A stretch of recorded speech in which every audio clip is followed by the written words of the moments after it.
I'd been waiting for ages. There he is. Where were you? I was waiting in the waiting room.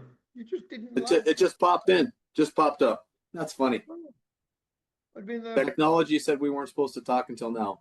That's Uh, very true. so, what are you grateful for? What is my vitamin G? I am grateful that I got to go for a walk this morning in the beautiful weather and over here where I am right now. And yeah, it was a nice hour walk with a friend of mine. And yeah, that was a beautiful thing to do this morning. And then being above ground, just being alive, being able to walk, talk, see, hear, feel, just being, I'm just grateful for the opportunities that I get in life as well. Thanks for What sharing. about you? I don't have any. You don't have any? Okay. Kidding. See you I'm later, buddy. kidding. Bye. Yeah. No, for me, being back in North Dakota, being around family and friends and all that stuff, and just taking in all the old memories of driving down the streets and getting to see new stuff and seeing old stuff being gone and new stuff going up. The high school that I went to, the high school that Steph went to, they tore that down in the last couple of months. That's gone. Oh, okay. Wow. No longer be there. And one of our hangout places, one of a fast food restaurants, they tore that down and they're building something else in there. Out with the old, in with the new. And yeah, it's been beautiful to be back. Nice. And Nice. it's a great time. We talked about this 2 weeks about talking about this. Let's Mhm. jump right into what we want to share today because I'm back in my hometown, and the thing that we want to talk about today is never compromise who you are for where you are or who you're with. Yes. And one of the fastest ways people can lose themselves and lose our identity is slowly adapting to the environment around you. And Yes. you're not even knowing that it's happening, right? Mhm. And when I come back here, I get that feeling of, man, who was I before I left here 25 years ago? And then who am I today? And when I come back, right? What a great conversation to have today about this especially for me, with me being back in the hometown. And we fly home tonight to go back to Arizona where we have another environment that we get to be around too. So great conversation today. What's your thoughts when you hear that? For me, it's like you said, let's dive into it because you're living it right now. So let's talk about your experiences of why with you being there right now. Let's talk about them experiences, and then we've got understandably we've got some other experiences, so we can talk about. The question I have for you is, when you've gone back home to North Dakota, what was your environment? What is the environment? Have you actually adapted to the environment that you're in, or have you continued to be the person that you are back in Arizona? Sure. And I'm gonna split it up a little bit Okay.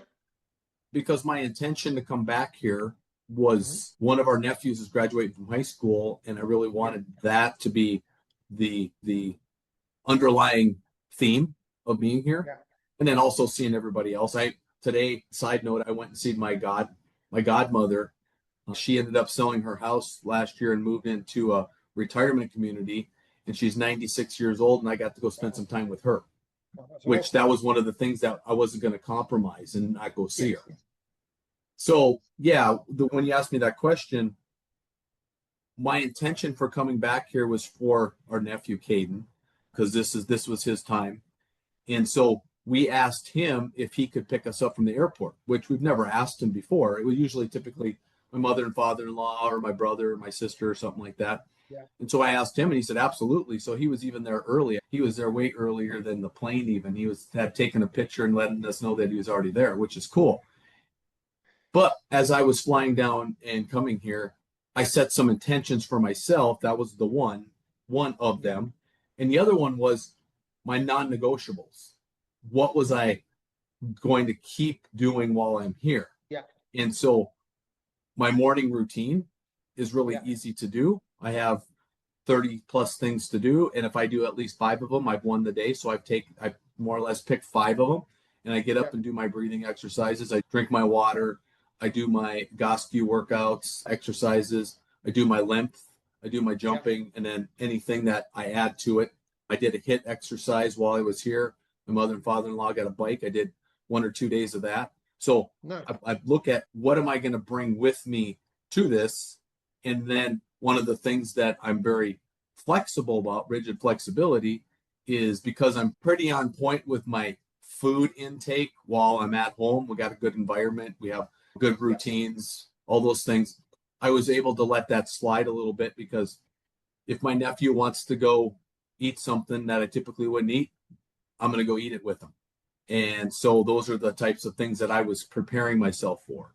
So yeah, I kind of know what I'm getting into when I come because we've come so often. And so I created my non-negotiables. Yeah. So what I've took from that, and hopefully the listeners have done the same, is you set an intention before you got there. So you already pre-planned your intention, and that is not changing who you are for someone. That's you making a decision, making a choice that, you know, Mhm. gonna spend time with your nephew. You're gonna, if he wants to go and eat somewhere, then you're gonna eat that. That was the intention you set. And then the big one, which was the non-negotiables. What can you do in the morning? What's your morning routine? And that is a key factor because I think both of us, but in fact, I don't think I know both of us have definitely in the past changed who we are when we've been in a different environment, letting the food slide or letting the non-negotiables or the morning routine slide or not being as proactive on certain things. I've definitely got a few stories, especially one that is I completely let fell back into old patterns. In so yeah, it's good You that want to you. do you want to talk about that right now? Yeah, we can do. Yeah, I'll Okay. say it as I'll say it was. I went to a skydiving event that we spoke about this when we were doing some coaching, a lot more coaching together, and we weren't business partners. I went to a skydiving event where I ended up not being the person I am now, which is the caring, loving, passionate person that, you know, and then I became this old person because when I arrived, everybody had this persona of me, my old past.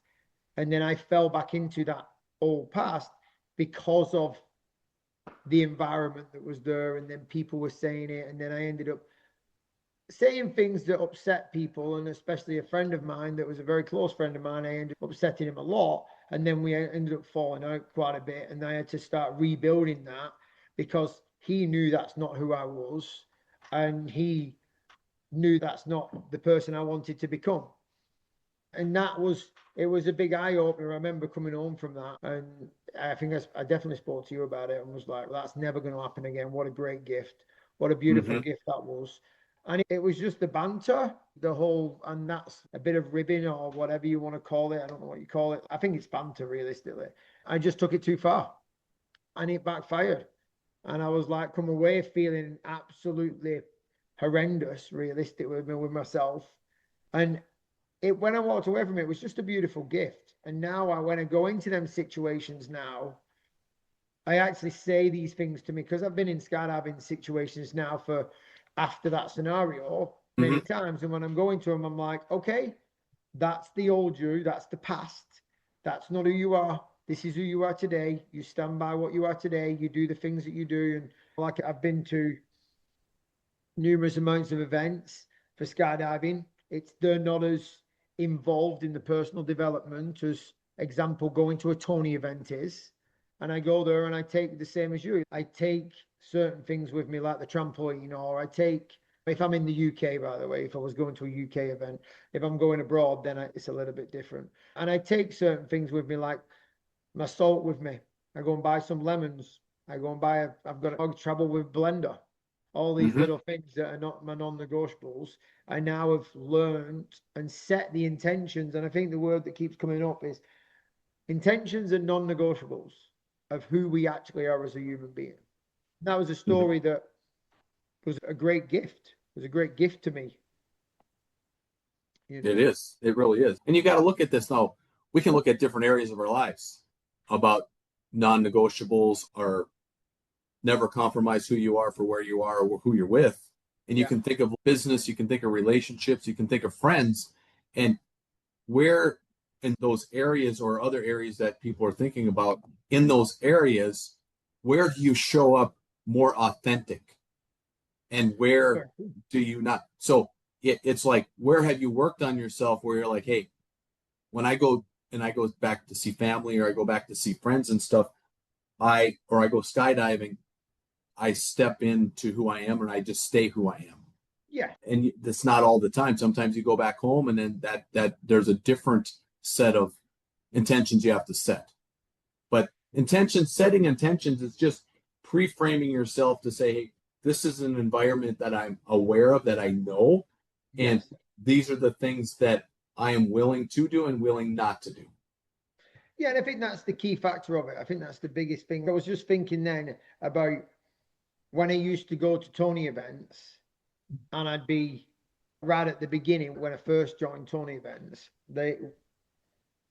It was like I'd stay up later, or when I go to like when we do fire team and you've got the meal, we do the meal at the end. It's like I'd stay there till the end.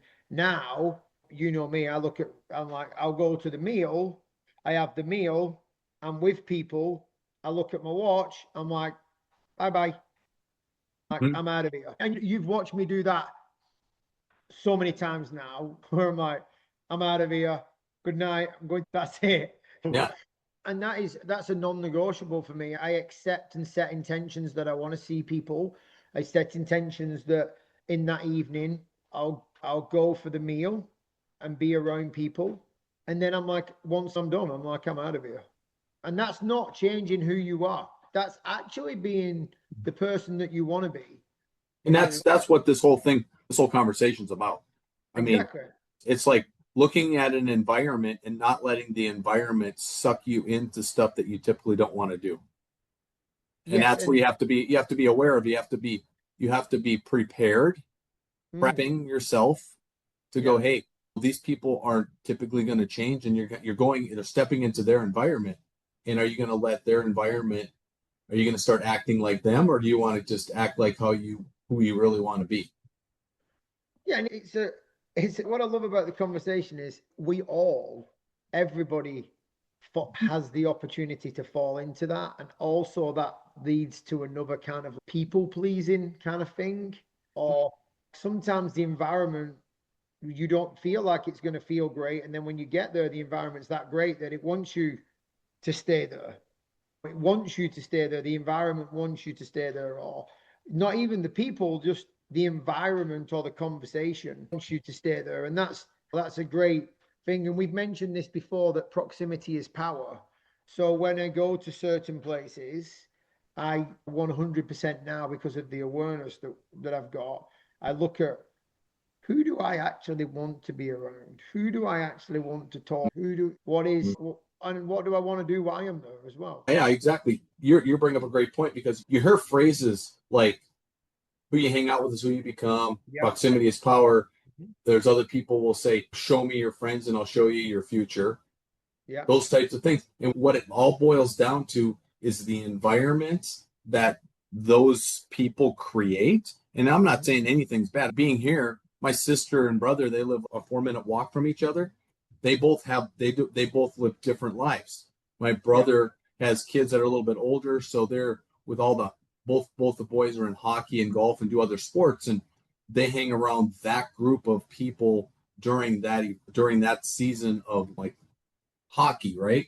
Yeah. You're around those, and then golf comes and you got another set of people. But typically they have neighborhoods that they hang out with, like good friends. They're going to Europe in a couple weeks, and they're going with 8 other couples, right? But it's Nice. these are Wow. couples that they know really well, and so these things. My sister, she does a lot more with her church. So that's her environment, right? Yeah. And so they have picked the environments that help keep them and help them choose who they really want to be, right? And so if they come down to our place, they're gonna see a different environment. And there is no right or no wrong. It's just this whole conversation has to do with, are you letting the environment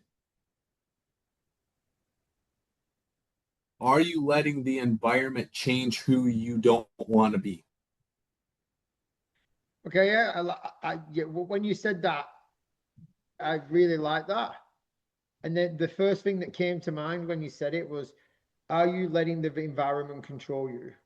That was the one thing that came to me. Then I was like, I thought you were going to go with that. I thought that's where you were going to go. And I thought, I'm not going to say anything because, but then what came to me then is, are we letting the environment in the circumstances control? Then once we've lost that control, that's when people get, oh, that's not like him.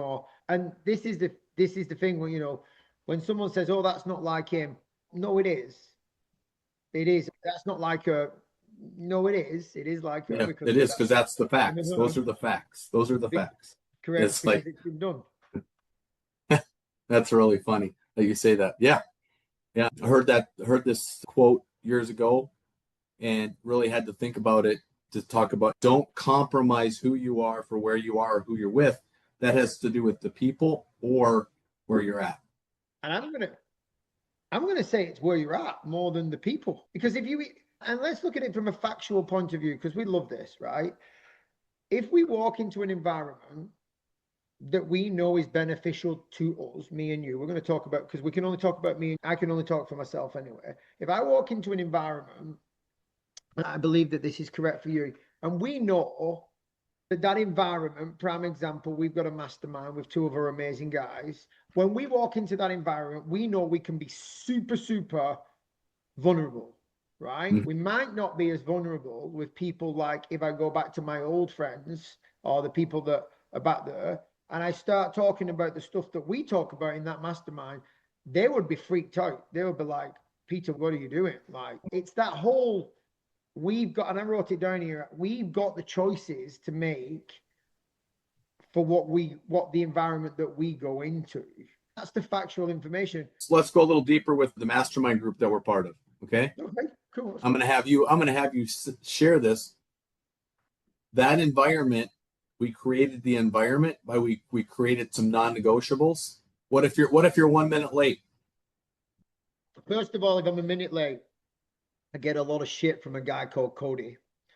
What are the rules that we created? If you're late, then you're late. Do you owe any money? Not if you're late. Not if you're late. Not if you're late. If you miss, then yes. If you miss it and you don't give 24 hours. So the rules for this is, and now I know where you're going now, is the rule is if you miss without saying anything and giving 24-hour notice, then you have to pay $50 to a charity that you've set up. So the charity that we've set up is for whatever we decide that we're going to do as a group.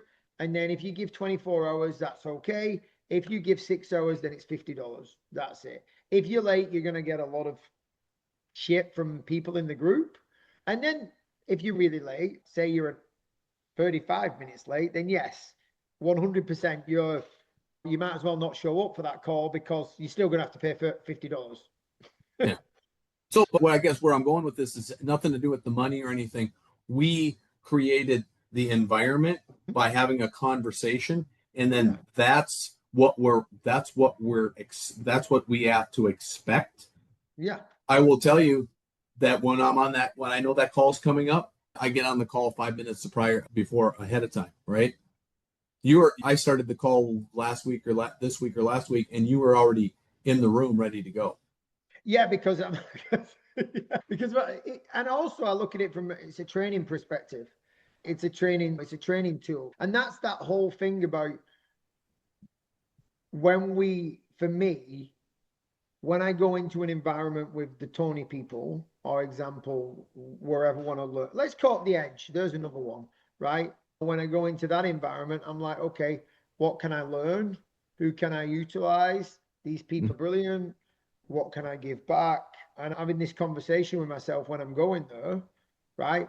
When I'm going to an environment that is, example, a skydiving environment that I know is very high testosterone and very raw, I go into that situation in a complete different manner and I go, okay, who am I going to be today? I am going to be me. And what am I going to do? What are my non-negotiables? That is a different, that feels different because it's a different environment. Sure. That's good. So you sparked something. I'm going to tell a story about how once you are around an environment, when you're around an environment that raises you to the next level, and then how you take that and put it into another environment or wherever you're at. So our two boys have always went with us the last 15 years on volunteering. And when they were volunteering on the fire team with us, Captain Bill, he always tells everybody, you know what? When I tell you what time to be here tomorrow, he says, this isn't you walking across the parking lot or running across the parking lot. It has nothing to do with that. It has to do with you're ready to go at, let's say, 7:30. So he said, be here 15 minutes prior to that. If you're 15 minutes prior to that, you'll be able to get ready and be able to do that. So it's always be 15 minutes ahead of time, right? And so our sons grew up in this environment of this was one of the rules that we abided by. And so Zachary, as he got older, he got a job at a little restaurant over here called In-N-Out Burger. And he worked there for 4.5 years. And maybe 2-3 years into him working there, him and I ran out of the house one day, just the two of us, to have a cup of coffee to catch up. And I asked him different questions, both boys, and I'll ask him, one of the questions I ask quite often is, what can I do to help make our relationship even better? So they can give me feedback, right? Or having one of those father-son conversations, and I'm like, hey, how's school? How's work? How's volleyball? Whatever he's doing at the time. And he says, I kind of got in trouble at work the other day. And I said, really? And he says, yeah. He goes, I clocked in, then the manager asked me to come in the back room and talk to him. And he told me, he says, Zachary, you can't clock in any earlier than 10 minutes before your shift or I have to pay you overtime. And I said to him, I said, why do you go so early to work? And he goes, Captain Bill said, if you're not 15 minutes early for your shift, you're late already. So this is a teenager that goes to work 15 minutes earlier than he's supposed to because that's his non-negotiable, which I think is a great thing for a young man or any person, a young person, to be able to have that. So those little things, he learned it as he was volunteering his time. He learns this tool, and then he goes and applies it in another world, in the work world for himself. So I just think that's a great example of what we're just talking about here. I think it's awesome. I love that. And that again is that environment. The environment creates everything. And again, picking them environments. Sometimes you can't pick them environments. No, we can't. And there's time, but you can still bring the person you are to that. Yeah. Hey, this was a great call. I want to get your insights. But before we do that, I just want to talk to everybody. Anybody that's on the call today, if you heard something today that sparked something inside of you and you feel like breaking a few rules, maybe you want to break a few rules, you want to level up your health or level up your life, I think that's your sign. And we would love to have you become a rebel with us at Healthy Mindset Rebels. We're on Facebook, Instagram, YouTube, Spotify, and I think Apple. Is that right? We're on Apple, yeah. All right. You got it right. Yeah. And so our mission is to wake up 100 million people to become healthy once and for all. And I know with your help, we can make that a reality. And just remember, we are your wake-up call to get healthy once and for all. And come join the community with us. We'd love to have you with us. So anyway, what's your insight? Let's go with one insight and let's get the hell out of here. One today. Yeah. Make it the most powerful one, man. Just one. Okay. I know you can't do just one. No, one and a half. No, I will just do one. Okay. I will do one, and I'm going to use this because I wrote it down. We all have a choice. My insight was we all have a choice of who we want to be in that moment and that environment. So that it's the choices that we have. That's the biggest insight that I had. Okay. Say that again because it's really powerful. So we all have a choice of who we want to become in that situation, environment, or that position, whichever you want to say. And I've said it a different way, but it's the biggest thing is that we have a choice of who we want to be in that moment. Beautiful. And that was one. And I got to say it twice, but the same one. Woo-hoo! See? Made your day. You always make my day. Come on. Life is all about fun. And what Very about cool. your one insight? Be very aware of your choices that you make. Make sure they're your choices and not an environment or somebody else's choices. Beautiful. Kind of saying the same thing, but it just makes a lot of sense. It does, and it just struck me. It was like I literally wrote it down. I wrote insights down. I wrote intentions down and non-negotiables, but then it all boils down to that choice. So, what a Awesome. beautiful call. Thank you, buddy. All right. You're welcome. Thank you. Wrap it up. We'll see you tomorrow live. Yes, you will see me tomorrow live. See you later, Everybody, bro. make it a great day. Talk to you soon. See you. Bye bye. Bye.